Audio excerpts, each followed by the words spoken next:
Hello, everybody. We are live a little bit later than planned. If you are there, hope you've managed to join us. Let us know where you are.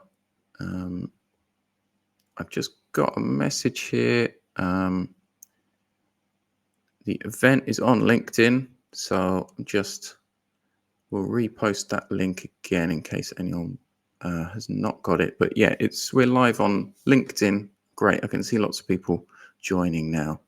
We're live on LinkedIn and on YouTube.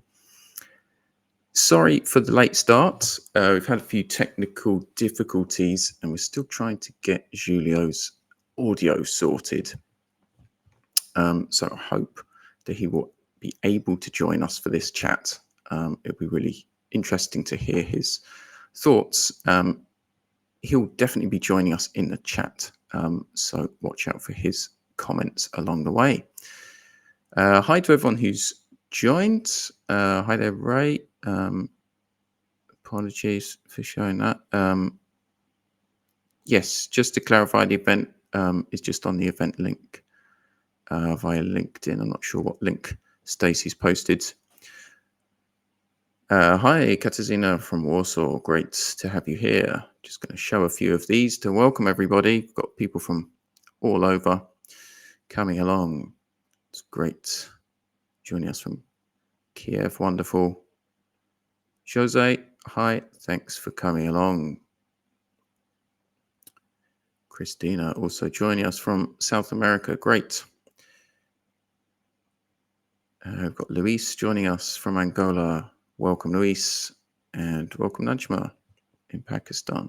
Got lots of people joining us from around the world. That is awesome. Great. Thanks for joining. So what we're going to do today, as I said, I really hope that Julio is able to join us. He is here in the chat on LinkedIn for sure, and he's trying to join us and get his audio sorted. But regardless, we're going to have a really interesting discussion about native speakerism. So I decided to schedule this webinar and chatted to Julio about this because of a poll that I ran on LinkedIn. Just want to show you guys something. Just before I show you, I should introduce myself. Hopefully you know who I am, but I'm Phil, the English writing coach. So my mission is to help multilingual writers who use English to improve their language proficiency and get better opportunities. I do lots of helpful courses and great. Sorry, I'm just trying to bring Julio on board. Julio, can you say something for us? See if your audio is working. He's gone.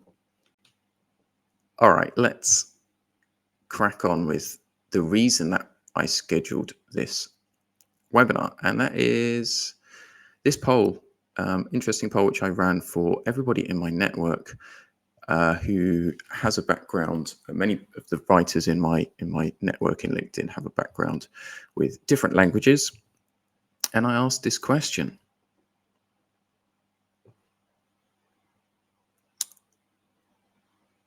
I asked a question about, have you suffered from native speakerism?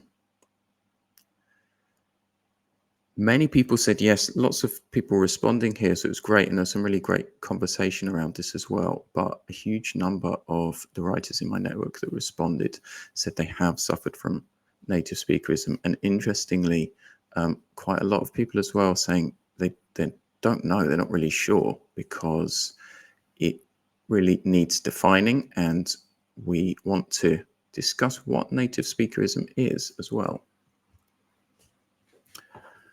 So I hope that Julio is able to tell us in the chat his thoughts about what native speakerism is.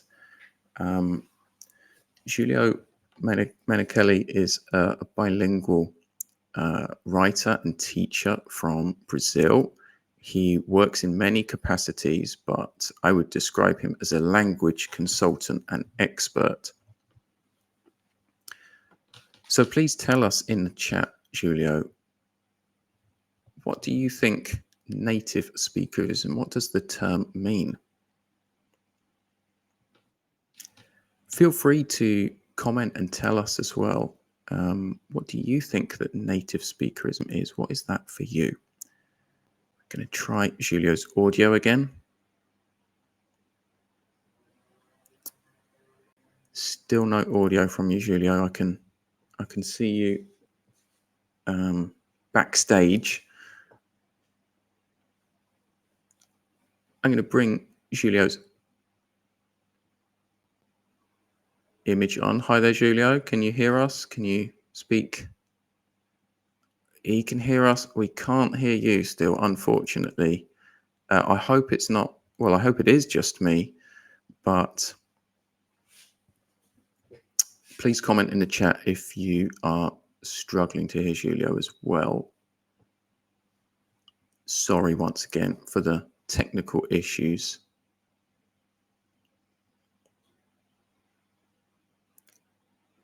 You've paused now, Julio. Yeah, I think. Yeah, thanks for commenting. Yeah, I think we're having difficulty hearing you still.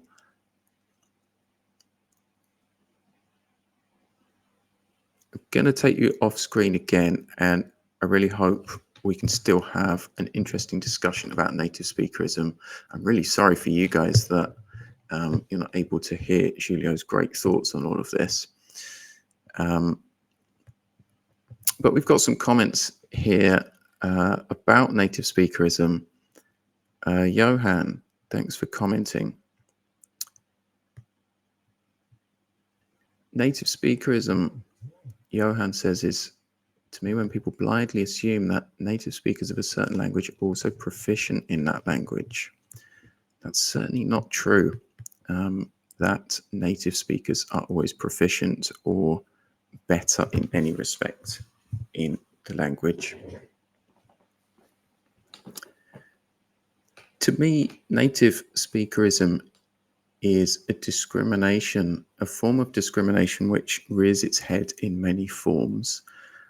I should say that my background is that I am a native speaker of English. I come from the UK and was an English teacher for many years, and I really didn't know much about this subject until I came into contact with colleagues from other countries and with other language backgrounds who had suffered discrimination, who were not able to do that. I'm keeping an eye on everyone's messages because I hope you'll all be able to get something from this and participate. Yes, Katarina says Julio could leave the connection and try again. Yeah, I'd recommend that, Julio, if you're listening, maybe just reboot and try and come back in. I know it's frustrating for us all.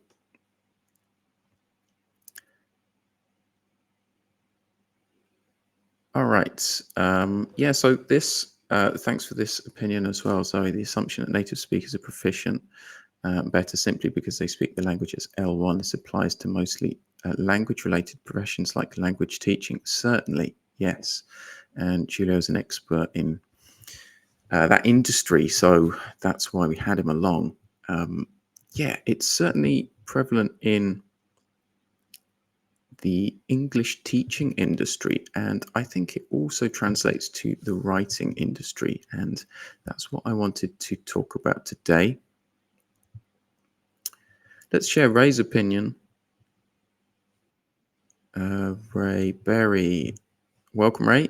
Ray is an agency owner, also from the UK.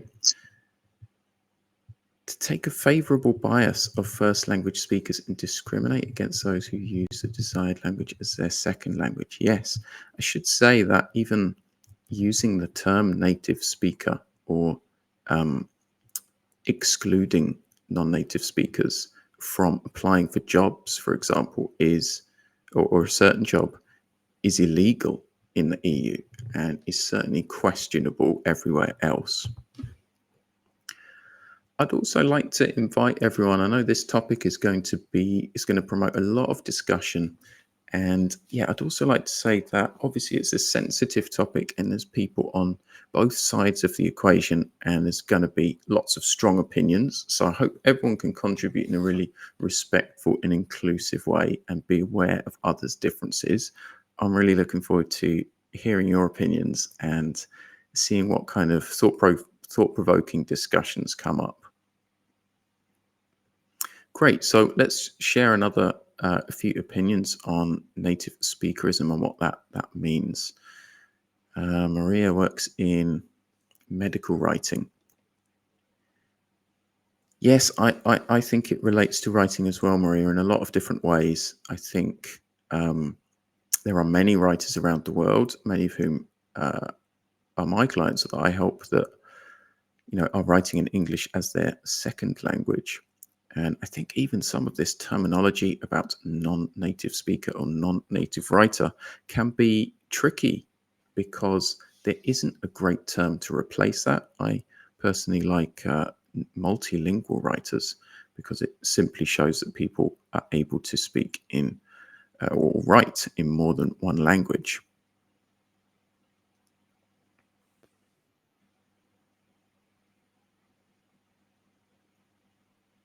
Mike, thought from Mike. He said, "Welcome, Mike.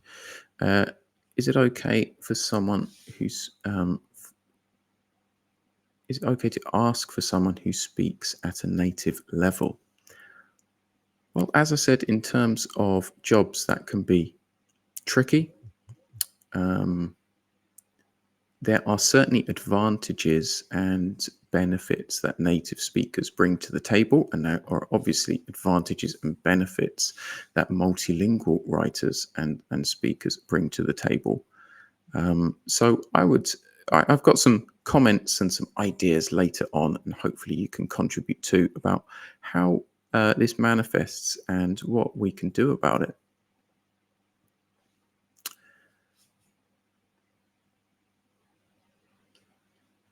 Right, I'm gonna keep trying to bring Julio on board and see if we can get some audio going. Still no audio. I think the issue, Julio, if you've rebooted everything, could be just without headphones, it's not going to pick up the sound because it's trying to avoid an echo. Let's move on. Hopefully, we have defined in some way what native speakerism is. There are lots of great historical perspectives on this native speakerism and the idea of native speakers of English being more proficient comes definitely from a colonial past and the history of what has happened with colonialism. So that's an interesting perspective, and I'd advise you all to take a look at some of the articles that Julio has written, which I'll tell you how to get hold of at the end of this session. But there's some really interesting historical perspectives that surround why many people believe wrongly that only native speakers can practice the language in a proficient way. So I'd like to talk now about what I perceive some of the problems to be, and I'll be keeping an eye on the comments to see what you think along the way. I'm doing that now. Great. So some of the problems I think come up with native speakerism, certainly as I see it, are that it propagates and continues the inequality of wealth.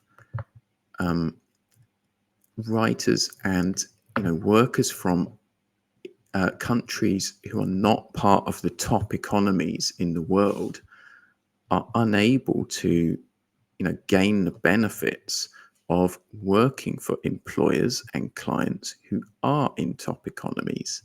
In a way, native speakerism keeps the wealth in a lot of Western countries or in a lot of top economy countries. So for me, that's one of the problems, because there are so many talented people all across the world who want to benefit from gaining more wealth through working these jobs from those countries. It also reduces diversity. I mean, diversity is a big conversation nowadays, and rightly so. I think many things are going in the right direction here. Publishers and employers are looking to promote diversity and to try and have a wider range of voices writing for them. Now, this is great, but if we stick to American or British or Australian or other native writers only, that in some way reduces the brilliant diversity that we have across the world. Remember, writers, wherever you're from, you bring a unique perspective, and that's incredibly valuable. It also sort of reduces the diversity of the English language. English is not owned by any institution, by any country, or by any company.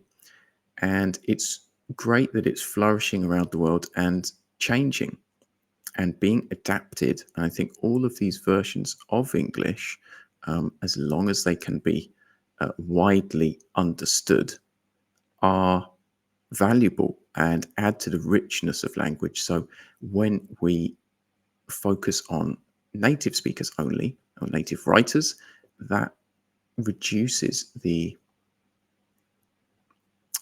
diversity of the language. Another issue, as I see it, and let me know if you're there, if you're agreeing with me.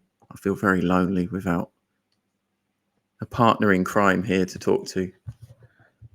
Another issue is that it reduces the confidence of writers and speakers.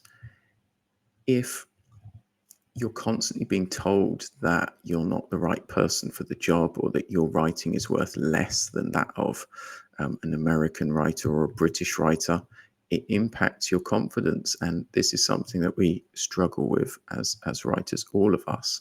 Rejection is tough, and we all want to communicate that we have a certain value. Final thought on why native speakerism is an issue. It's that many media owners, many companies that we could write for, are misinformed about their audiences. I think many media brands would like to promote the authority, the history of their brand as a top English newspaper, or as a magazine which is comes out of LA. But many of the readers come from around the world. So if we're using higher level idiomatic language, for example, then they're not actually delivering what their audiences want, what readers want, which is a perhaps clearer copy, which is articles which deliver the meaning quickly and more simply, so that everyone can understand and interact with it. So that, in my idea, is why we have a lot of problems with native speakerism. I'm keeping my eye on the chat. Let's have a look at some of your comments. I'd love to show some of those.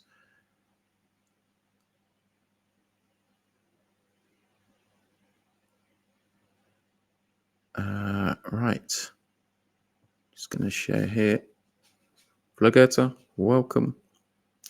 Flo says, my biggest problem is that if I enter the native speakers market and publish a book, people will assume that my book has mistakes and they'll nitpick on that, or even crucify a mistake. Definitely, I think what is and isn't a mistake is always a fluid question, right? There must be some lines to what is and isn't acceptable in a language for us to understand and participate in it. But also there should be room for, as we said, diversity. And I think it's up to everyone around the world to educate ourselves, including native speakers, including publishers, about the need for a more diverse language and the fact that world English or different world Englishes can coexist, and that it's a great form of expression. It's definitely something that I've noticed, Flo, while reading works in translation or authors like Alif Shafak, who writes in English, but that's not her first language. And that's definitely becoming more common now. So, wishing you success on your publishing journey.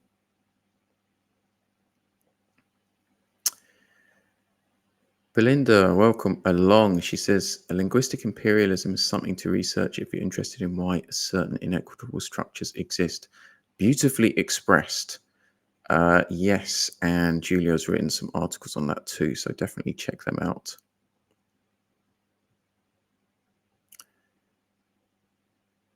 Just looking if I can share another comment. Christina, thanks for joining.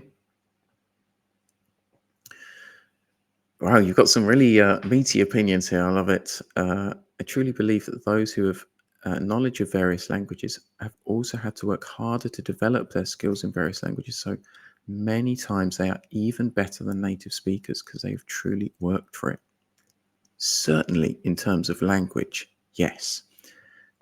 This can also have a really good impact on grammar as well. That those who learn a language have to learn the building blocks of what go into it. As a native speaker of English, I can say that most people I know claim, well, we didn't study that at school. I don't know all these grammatical terms, because it's around us all the time. And these grammatical rules many of them are taken on through osmosis, and some of them, the higher level ones, we might not know. So yeah, definite advantage for non-native speakers there. Thanks for that opinion.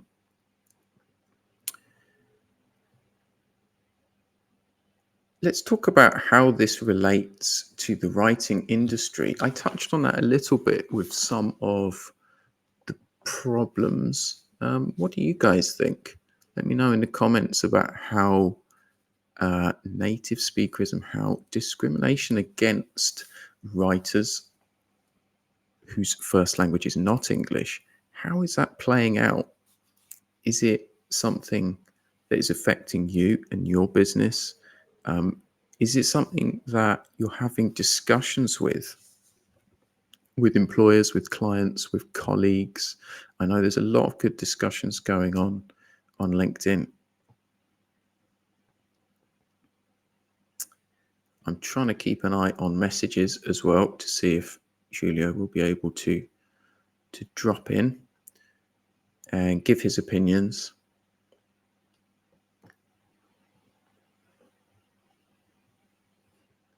Great. Let's carry on and talk about my next point, which is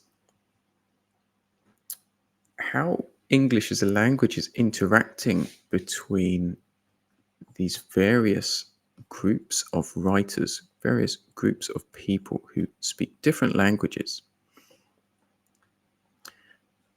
Does English need some kind of anchor?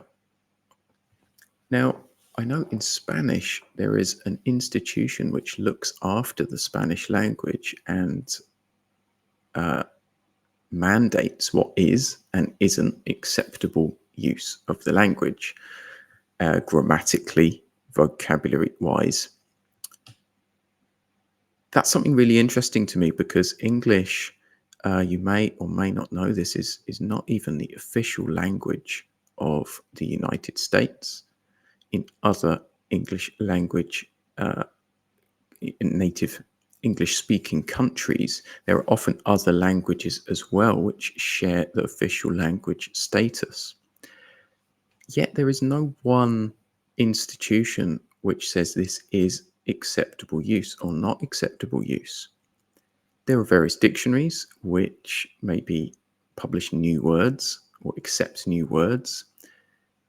And there's definitely a growing diversity of the language.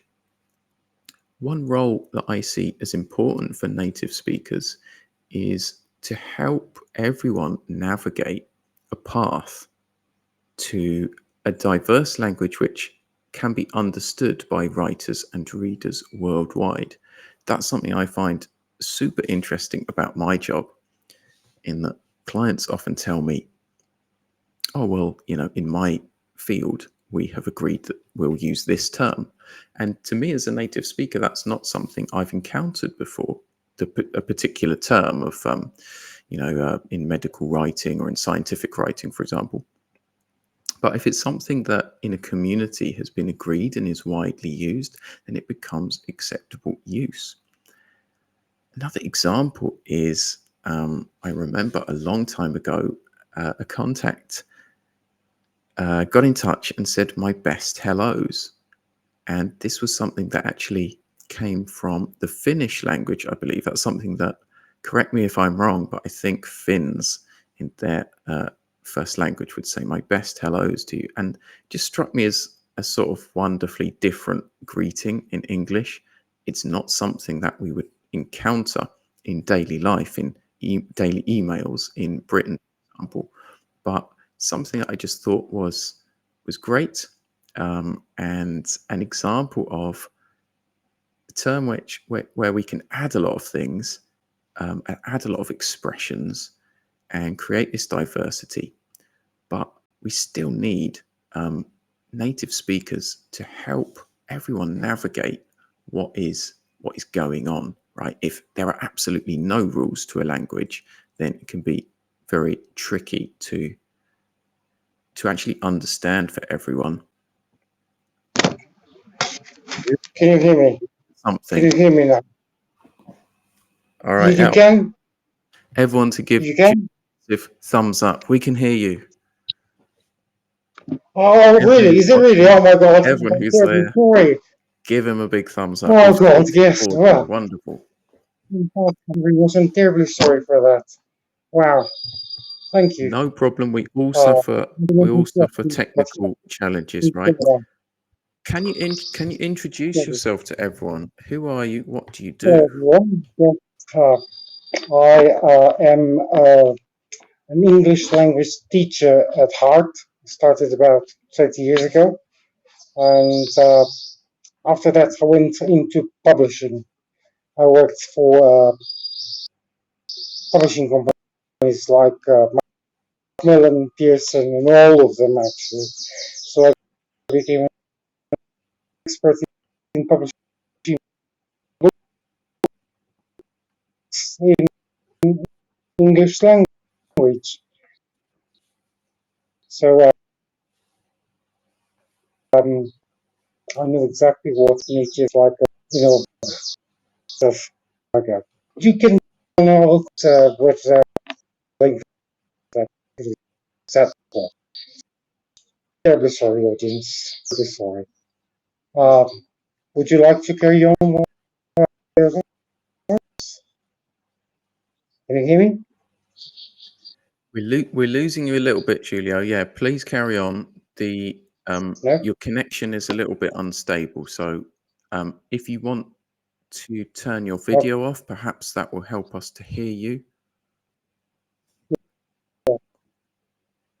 Yeah, I'm terribly afraid of it. Can you hear me better? Is the internet better? Yeah, I think that's better. Connection That's is better. clearer for me. Hope it is for Okay, everyone so else. Tell us your thoughts, Julio. What is native speakerism? Why is it a problem? yes, the strange thing or the weird thing about the word native speakerism is that most people relate it to English, right? But it can refer to any other language, right? If you're in Spain and you speak Spanish, or if you're in Brazil and you speak Portuguese, Brazilian Portuguese, right? Yes, we love the videos better.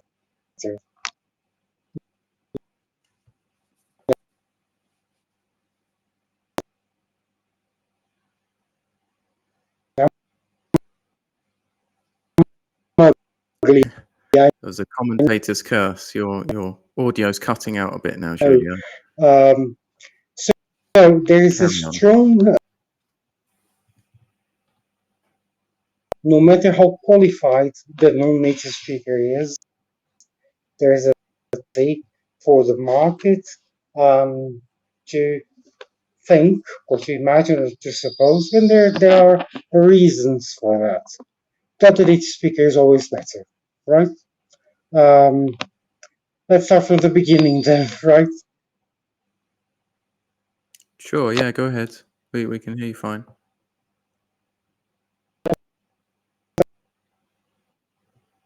The roots for that.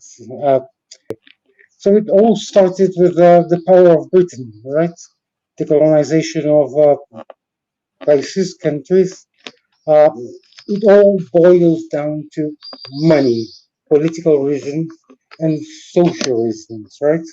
So English is the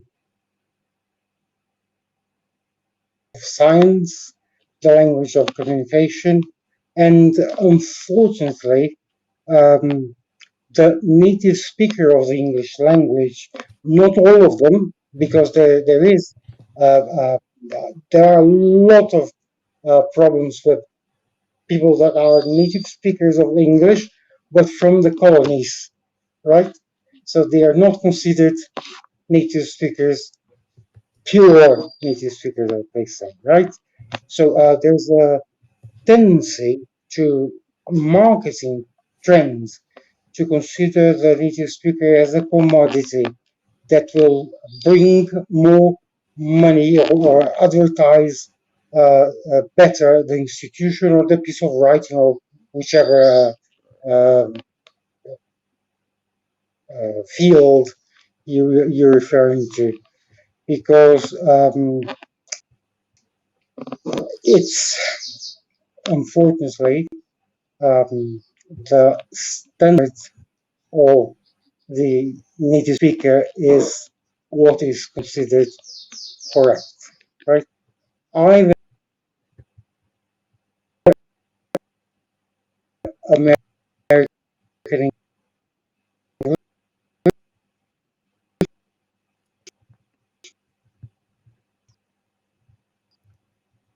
Julio, you're cutting out a bit again. I hope and everyone's been do able that. to. There are so many varieties. Oh, it's back. Is the cutting out? Is it all right? Can you hear me? Yeah, it's okay at the moment. Carry on. All right. So because of the power of the United States and the power of Britain and the thought that colonies have still have you know about themselves, they don't value themselves as. There are problems on both sides, right? First of all, the colonizers. There are no longer colonizers, right? And colonies that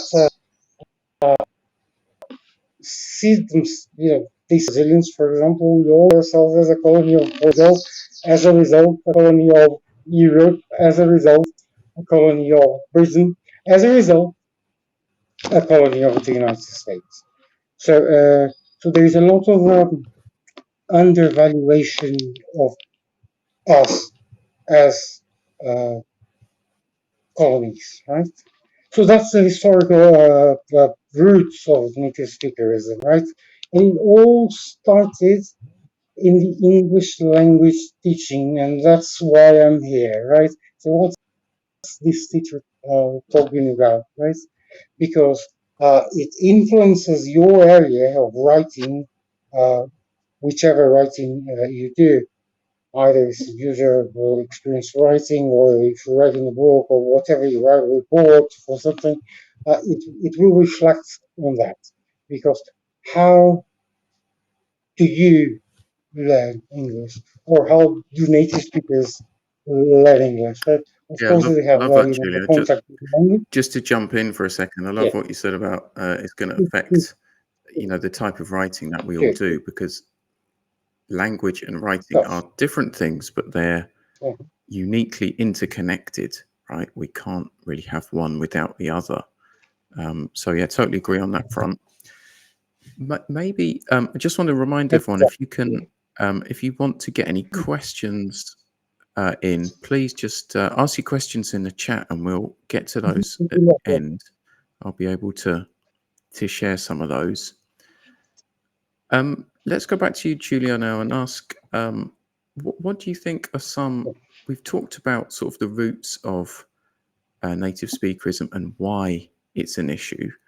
What are some of the ways that we can overcome this challenge? I think everybody out there listening is here to find out, what can we do about this? What's your opinion? There are several different things that we can do. First, as individuals, right? First, as advocates, that is something that is not acceptable nowadays, right? Us first, right? If you acknowledge, yourself as a non-native speaker of that language, to do that, advocate it, right? So 100%, 100%. I mean, I have people also getting in touch with me every day who, say, can I do this? Or, is it worth continuing now? ChatGPT has come along, or because I don't have a C2, certificate in English. Believe in yourselves. You've done great to learn a language to an advanced level, and what you have to say is worthwhile. So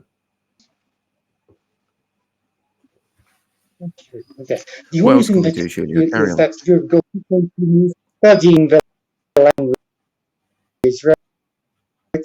So studying the subject matter is extremely important.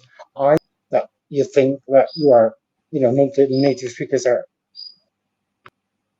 better or as good as good qualified, but you must study the language, right?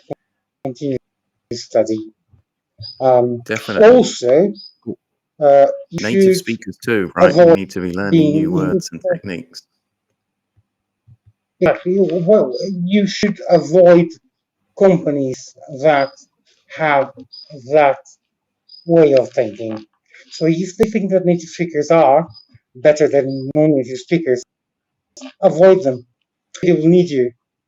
Yes, mind you, because if collectively we decide not these companies, first of all, they're not diversity oriented, and you know very well that the word of the moment, right, is diversity, right? So if a company, it's bad for them, right? It's bad marketing for them. So it's even if they don't believe so. So if a company is not aware of diversity and how to manage diversity themselves, they're not doing the right thing at the moment, right? So I'd even go a step further, Julio. Sorry to butt in. I know you've got a little delay on your line, but yeah, I'd even go a step further and say, let's call these companies out. If anybody sees job postings on LinkedIn saying native speakers only, let me know, because I'm always willing to jump on and give my opinion. Yeah, but that's wrong, and it, as I said, illegal in some places. So let's call companies out in the right way by saying, this practice isn't helpful to anyone. So yeah, I advise everyone to do that. Good idea. Yeah, it doesn't show. It's reverse marketing for them, right? It's just like avoiding hiring women. It's just like the same thing. Whichever publishers or thing, try and avoid it and spread the word around. So that company is not politically correct. But for you to do that, you don't have a voice for that. You don't have a voice. your voice is not loud enough. So you've got Great. So to take we've part. talked, Julio, about overcoming this feeling of of inability yourself, and also talked about calling out these companies who have bad practices of discrimination. What else can we do to change this paradigm of native speakerism? Yes, so there are lots of groups. There's lots of research and specialized research saying that that's not correct. That is not simply free speaker is better than a qualified non-native speaker. Mm-hmm. So why don't you post everywhere? Why don't you look for research to advocate this? Why don't you take part in groups that do something about it, right? That promote diversity and avoid native speakerism. So if you Great. are an English language teacher, there are lots of associations. IATEFL in Europe or the TEFL in the United States, and for the teachers there, assessment, right? Testing centers, because unfortunately, when one is tested, the standard that you have to you are usually compared with is the standard of a native speaker of that language. But things are changing. Uh, so artificial intelligence is helping change that, because when you take, for example, the TOEFL exam, artificial intelligence notices how well or how badly you're doing, and it automatically grades or promotes diversity in the language. It doesn't consider it wrong because it's not. It's just a hue of the language, right? A nuance. It's interesting That you talk about AI, will, Julio, just to jump in on that one, because I think there's been some stories recently yeah, about AI detection being discriminatory, shall we say, against multilingual writers, because often AI uses simpler structures or more readable writing and plain English. And that is often detected as AI when it's not. So there's so many questions which surround, these different uses of English that relate to AI. I think it's a really interesting discussion that I hope to be talking about in more detail another day, about what it means to navigate this world of AI writing and human writing. I just before you carry on, yes, Julio, I just because wanted to share a there's couple completely of just before you carry on, I just wanted to share a couple of my perspectives on how we can overcome native speakerism. You've made a lot of great points about the ESL industry, about trusting yourself and believing in yourself, and calling out these bad actors in the writing industry. I'd add to that, we really need education on this, as well as advocacy. Of course, advocacy is the way to start this conversation.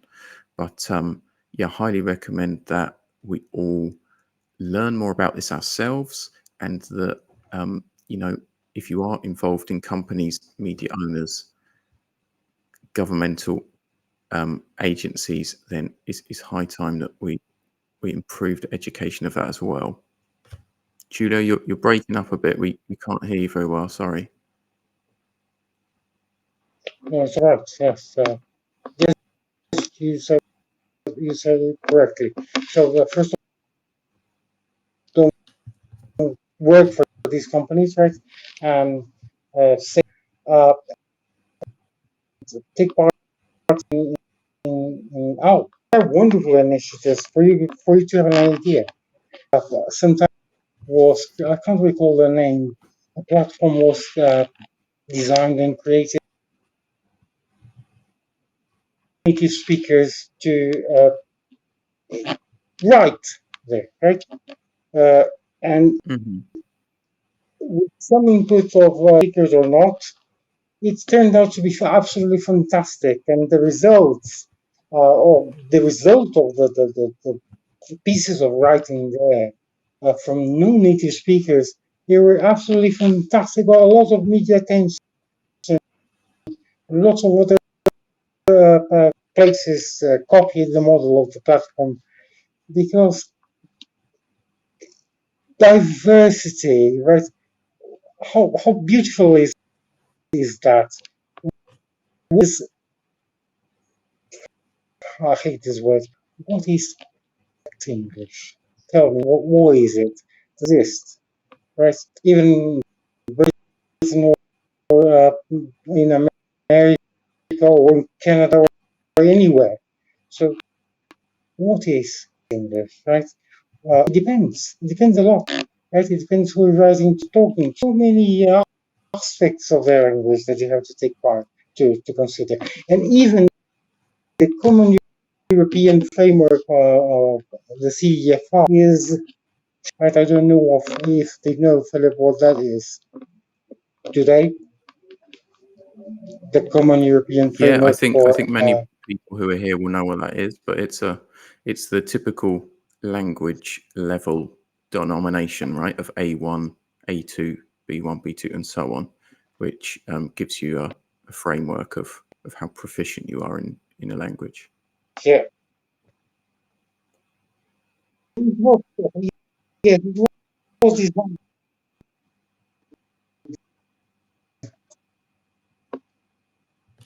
You're breaking up a bit again, Julia. I Yes, hope everyone was able and to catch what you the said. in Yeah, let's move on and bad just discuss for a moment, couple of bad other ways for moment. that I think. Sorry to butt in over you, Julia. I know you're talking, but There is our audience can't hear you at all. So one. That's an important thing because if they are changing it, don't know exams if I will can. change, books are changing, and lots of things will change. Good. Great. Yeah, thanks for that, Julia. I was just saying sorry for talking over you if that's causing a bit of confusion, but it's it's really difficult for everyone to hear you because of connection issues. Um, just a couple of other ways I think that we can try and overcome this challenge of native speakerism. I mean, these are my thoughts. The reason that a lot of companies use this practice of native speakers only, or we only want American writers,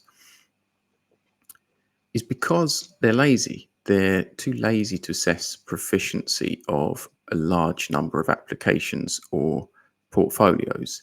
And I think that's something that we can work on together. Maybe AI can play a role in that. But assessing the quality of writing in a faster and more equitable way is definitely necessary for companies to choose a diverse range of writers. So I wonder if anyone's got any ideas on that, but it's certainly something that we need some technological help on to make sure that companies are making informed decisions, not discriminatory ones. Yeah, and my final points on this idea of what we can do is I think multilingual writers really need to communicate their value.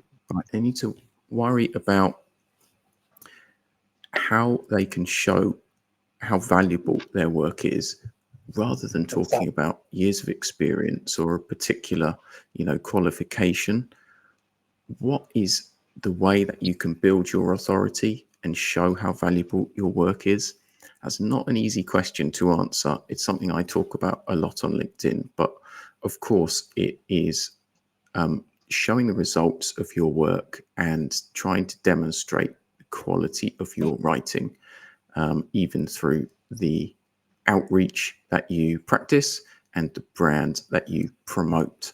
So that's definitely something to pay attention to, and always remember that we want to be promoting value, not just the black and white of And a particular qualification. Julio, go ahead. that's true. But when you ask a peer to revise your work, don't always hire or invite a native speaker of the language to do so, right? Please show with example, right? So there are, your colleagues that are non-native speakers, get them and put their names there, revised by such and such from wherever. So don't don't fall yourselves into the trap of believing that bias is only in the neighbors, because we are also very very biased too. Yeah, very, Because very think important. think about your native language. If you've got a very important report to be written and you don't write it, would you hire a qualified non-native speaker of your language to write it, or would you rather hire a native speaker of your language? Well, not so qualified, but a native speaker of your language. So We are true. writing documents, so maybe we'll be politically correct, but in truth, in at the deep end, I doubt it. Yeah, that's so true. I think that's there are so many changes that we need to make within ourselves, within our practices, within our mindset, as well as as a society. That's a really interesting starting point for believing that you do write and use quality language. As long as you are studying it and improving it, for sure. Yeah, study the subject matter that you do, right? That you work with, because I Course. can't imagine people that the writing profession, they do not study writing. That's it. It It's goes for any industry, right? We want to study. yeah, We want to, take training, take courses, and personal study. yes, Um, yes, yeah, for let's. God's sake, yeah, please, because I've seen so many in my area English language teachers that they say, "Well, it takes me so long to be promoted if I study this and that." Well, but if you don't, you will never be, right? So if you don't continue studying writing, the subject matter that you do, you won't be able to get, big jobs, big things, big opportunities. Great point. Yeah, it's all about developing ourselves. Julio's dropped out. I hope everything is okay at his end. We'll see if we can get him back, but we're going to wrap up soon because we've gone over time a little bit because of technical issues. If you've got a question or a comment, then get it in now because I'd love to see it before we end. Katarzyna says, we could try to seek outstanding multilingual writers who've contributed in important ways. Joseph Conrad comes to mind. Yes, definitely. Great writer who was not a native speaker of English, wrote in English. Hi, Julio. Welcome back. We're just Yeah. talking Mhm. writing or bilingual or multilingual writers. A couple of others spring to mind, Katarzyna. I think Vladimir Nabokov was. Who is the Kasuro Ishiguro, the Japanese British writer? That's absolutely Elif wonderful. Shafak, as I mentioned earlier, who's a Turkish writer who writes in English. A lot of great examples of people who are writing in another language, which certainly in literature is absolutely fantastic. And I can't imagine doing that. So well done to anyone who does. That's true. And for you to have an idea, yes, one of the things that I do is that I teach academic English for PhD candidates from universities all over the world, right? So Cambridge University sometimes hires me to teach English PhD candidates how to write articles, for God's sake. Yes, and I'm 100% Brazilian artist, so you can do. Yes, What better proof than if you speak English yes, doesn't mean you can write great English. they hate it when I say that I'm 100% Brazilian. I look at them, hello, yes, I'm Brazilian, and I'll teach you English. Boom. Yes, but at the end, they thank me because uh, they if they don't write well, academically speaking, they will not be able to publish. If they don't publish, the university doesn't get the grants from the government. If they get caught plagiarizing anything, they have to return all the money that they received in the years that they were at university. So it's a big catastrophe. So, and we're good. We are good. Trust yourselves. All right. On that note, Julio, we're gonna wrap up. So, do you have anything that you'd like to tell everybody? Finally, how can they get in touch with you? Good. And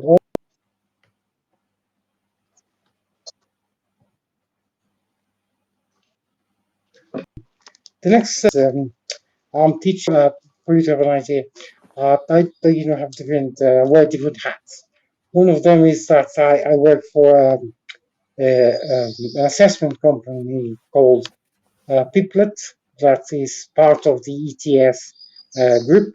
So I assess Brazilian Portuguese, which is one of the little candidates for the world. And I work for the University of Cambridge assessing English and IELTS, and I assess them too. But the next thing that I'm developing a course now for teachers who want to teach academic writing, right? English for academic purposes. So you'll soon hear more about it.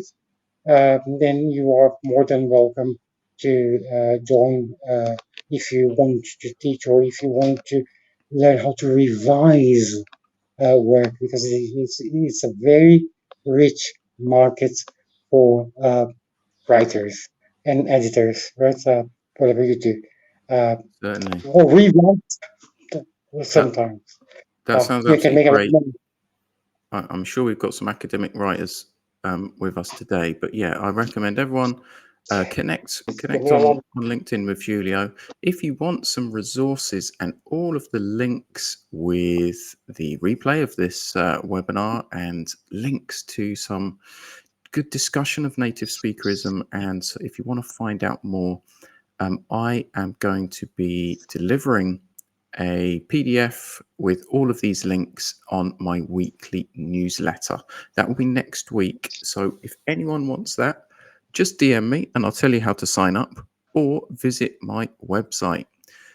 My website is englishwritingcoach.uk. englishwritingcoach.uk. Okay, just like the words on the screen plus a .uk. So thanks for coming, everyone.